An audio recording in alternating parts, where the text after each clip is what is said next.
Rangkuman materi pendidikan agama. Nama saya Nidaya Pasya. Ma'rifatul insan menurut istilah yaitu suatu proses mengenali dan memahami penciptaan manusia oleh Allah Subhanahu wa taala, yang mana manusia merupakan makhluk yang paling sempurna di antara makhluk lainnya. Manusia adalah salah satu makhluk ciptaan Allah Subhanahu wa taala yang memiliki peranan penting dalam kehidupan di muka bumi. Dilihat dari asal penciptaannya, manusia itu terbuat dari unsur bumi dan unsur langit. Dari unsur bumi itu karena dari tanah, dan unsur langit itu karena dibuat dari ciptaan yang sempurna. Dalam perciptaan makhluk, termasuk manusia, beberapa ayat Al-Quran menyebutkan bahwa tanah liat itu sangat penting. Yang pertama ada ruh. Ruh merupakan zat yang tak terlihat tetapi sangat penting dalam jiwa manusia. Ruh juga memiliki fungsi-fungsi yang dapat dirasakan oleh manusia. Berdasarkan fungsi, manusia disimpulkan dengan 3 unsur utama. Yang pertama ada hati. Hati ini bersifatnya abstrak, bisa merasakan marah, senang, sedih. Yang kedua ada akal. Akal juga bersifatnya abstrak. Akal ini bisa membedakan mana yang baik dan mana buruk bagi manusia. Yang ketiga jasad. Jasad ini bersifatnya nyata, bisa dipegang, bisa dilihat, dan bisa diraba. Manusia memiliki 2 amanah dalam hidupnya. Yang pertama ada amanah ibadah. Manusia bisa melaksanakan perintah dari Allah dan menjauhi larangan Allah Subhanahu wa taala. Yang kedua ada amanah al-khalaq. Di antara tugasnya yaitu menegakkan hukum keadilan di muka bumi ini. Berkenaan dengan 2 amanah, Allah menyiapkan al-jazaa atau balasannya itu surga dan neraka. Dia melaksanakan yang baik, maka dia ke surga.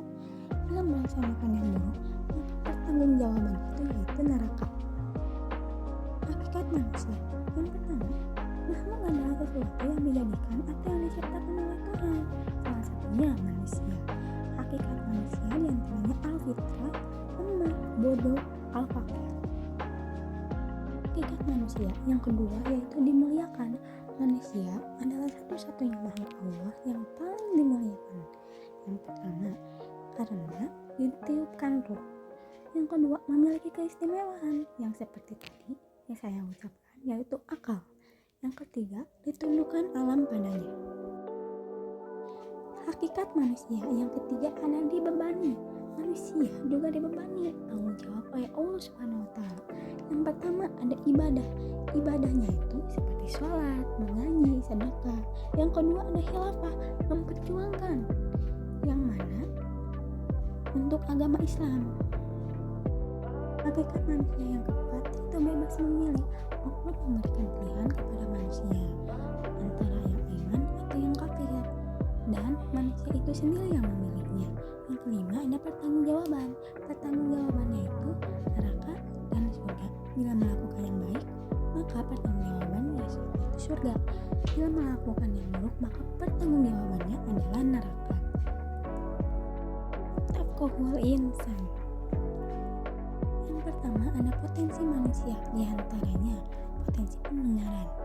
Yang kedua penglihatan, menggunakan mata. Yang ketiga ada hati. Manusia memiliki hati yang mana dia bisa membedakan mana untuk baik atau buruk. Lalu yang kedua ada al-mas'uliyah, artinya pertanggungjawaban. Jika yang pertama ada al-amanah, jika orang yang diberi amanahnya menjaga amanah, maka dia adalah orang yang bertanggung jawab. Yang kedua, jika orangnya yang berkhianat, yang berarti jika orang tersebut berkhianat, maka orang tersebut tidak dapat dipercaya. Lalu selanjutnya nafsul insan. Nafsu yang berarti nafsu, perasaan atau emosional kepada di manusia. Insan yaitu manusia, makanya nafsu insan artinya emosi atau perasaan manusia itu sendiri. Di dalam diri kita terdapat nafsu yang mana nafsu tersebut digolongkan menjadi 3 nafsu. Yang pertama ada nafsu mutmainnah. Nafsu ini adalah nafsu yang bisa menarik cahaya sehingga dapat mengosongkan hati dan membuat kita melakukan perilaku yang terpuji. Kedua ada nafsu lawamah. Nafsu ini sifatnya yang membuat manusia itu ragu. Kadang ragunya itu menyesali perbuatannya yang dilakukan di masa lalu, kadang juga melakukan maksiat. Jadi yang membuat nafsu ini menjadi ragu itu ada di dalam manusia itu sendiri. Ketiga, ada nafsu amarah.